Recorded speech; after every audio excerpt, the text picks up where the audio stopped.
नमस्कार बच्चों, हमारे YouTube चैनल स्काई मेंटर में आप लोगों का स्वागत है। आज हम लोग एक बहुत अच्छी कविता जो मुझे भी बहुत अच्छी लगती है, सूखे सुमन के बारे में पढ़ेंगे।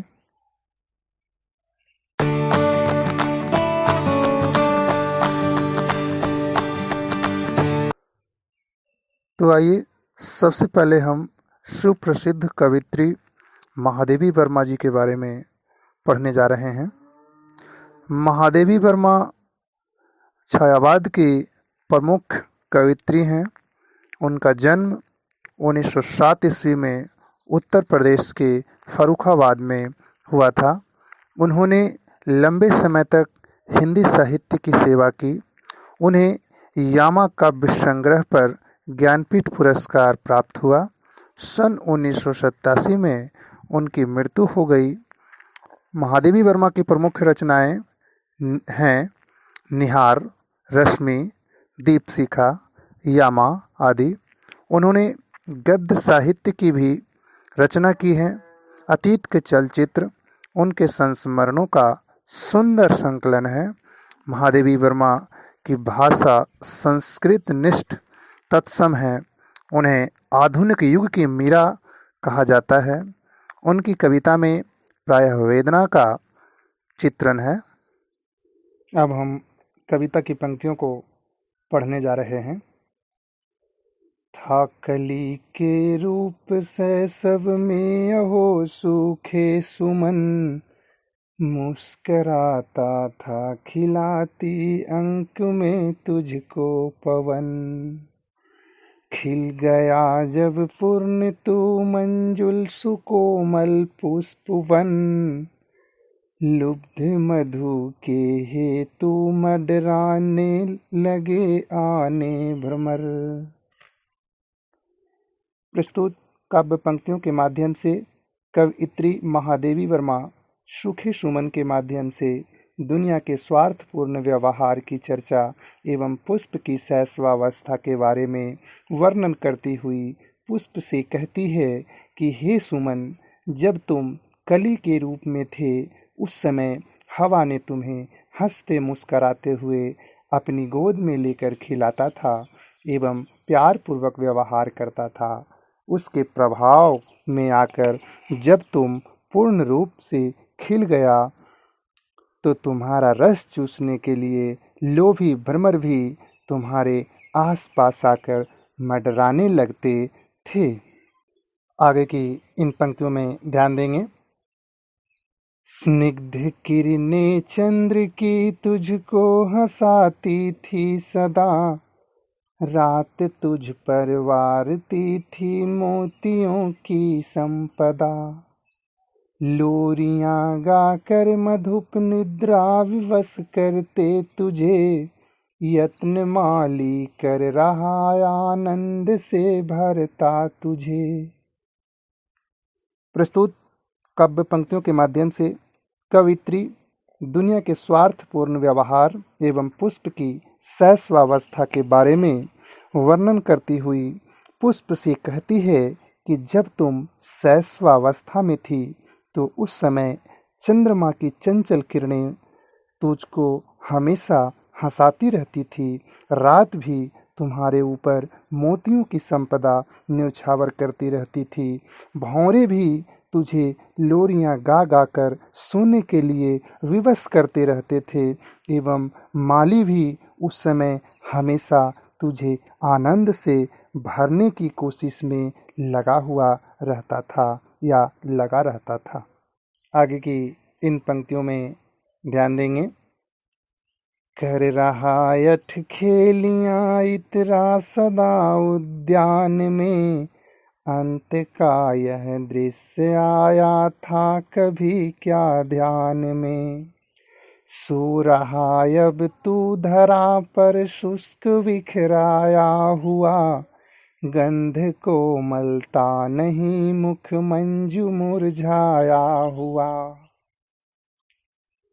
प्रस्तुत काव्य पंक्तियों के माध्यम से कवयित्री दुनिया के स्वार्थपूर्ण व्यवहार एवं पुष्प की शैशवावस्था के बारे में वर्णन करती हुई पुष्प से कहती है कि जब तुम उद्यान में अठखेलियां कर रहा था, तब क्या तूने यह सोचा था कि तेरा अंत इस प्रकार होगा?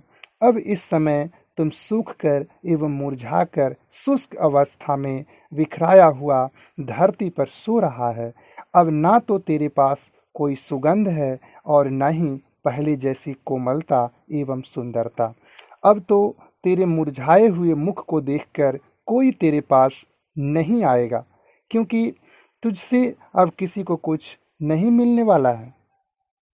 आगे की इन पंक्तियों में ध्यान देंगे। आज तुझको देख कर चाहक भ्रमर आता नहीं, लाल अपना राग तुझ पर प्रात बरसाता नहीं। जिस पवन ने अंक में ले प्यार था तुझको किया, तीव्र झोंके से सुला उसने तुझे भू पर दिया।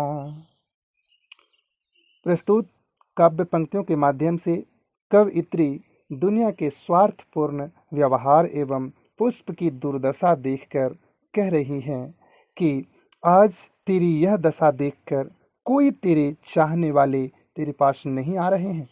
यहाँ तक तेरा सबसे प्रिय भंवरा भी नहीं, लाल भी अब अपना राग तेरे ऊपर नहीं बरसाता है। जिस पवन ने तुझे अपनी गोद में लेकर प्यार करता था, वही पवन आज अपनी तीव्र झोंकों से तुझे सदा सदा के लिए भूमि पर सुला दिया है। ये दुनिया कितना स्वार्थी है। आगे की इन पंक्तियों में ध्यान देंगे। कर दिया मधु और सौरभ दान सारा एक दिन, किंतु रोता कौन है तेरे लिए दानी सुमन। मत व्यतीत हो फूल किसको सुख दिया संसार ने, स्वार्थ में सबको बनाया है यहाँ करतार ने। प्रस्तुत काव्य पंक्तियों के माध्यम से कवयित्री दुनिया के स्वार्थपूर्ण व्यवहार एवं पुष्प की दुर्दशा को देखकर पुष्प से कहती है कि हे पुष्प, तूने एक दिन अपना संपूर्ण मधु एवं खुशबू इस संसार को दान में दे दिया, किंतु हे दानी सुमन, तेरी यह दुर्दशा को देखकर आज कोई रोने वाला भी नहीं है। हे फूल, इसके लिए तुम दुखी मत हो, व्यतीत मत हो। इस संसार ने किसको सुख दिया है? इस संसार को बनाने वाले ईश्वर ने ही सभी को स्वार्थ में यानी स्वार्थी बनाया है। आगे की इन पंक्तियों में ध्यान देंगे। विश्व में हे फूल तू सबके हृदय भाता रहा, दान कर सर्वस्व फिर भी हाय हर्षाता रहा। जब न तेरी ही दशा पर दुख हुआ संसार को, कौन रोएगा सुमन हमसे मनुज निस्सार को। प्रस्तुत काव्य पंक्तियों के माध्यम से कवयित्री दुनिया के स्वार्थपूर्ण व्यवहार एवं फूल के सर्वस्व त्याग की भावना को देखकर फूल से कहती है कि हे फूल, हे पुष्प, तू इस संसार में सबके हृदय को भाता रहा। तूने अपना सर्वस्व जीवन दान करके भी दुखी नहीं हुआ, बल्कि खुशी से झूमता रहा, इठलाता रहा। जब तेरे जैसे दानी के अंत समय में इस संसार को कोई दुख नहीं हुआ, तो हे पुष्प, हे फूल, इस संसार में हम मनुष्यों की दुर्दशा को देखकर कौन रोएगा? हम मनुष्यों का जीवन भी निस्सार यानी जिसका कोई सार न हो है। हम मनुष्यों के जीवन में तो अनेक प्रकार के विष विकार भरे पड़े हैं। अगर आप लोगों को ये कविता समझने में कोई परेशानी हुई होगी तो आप लोग हमें कमेंट बॉक्स में लिखकर बताएंगे। हम उस परेशानी को दूर करने का प्रयास करेंगे। धन्यवाद।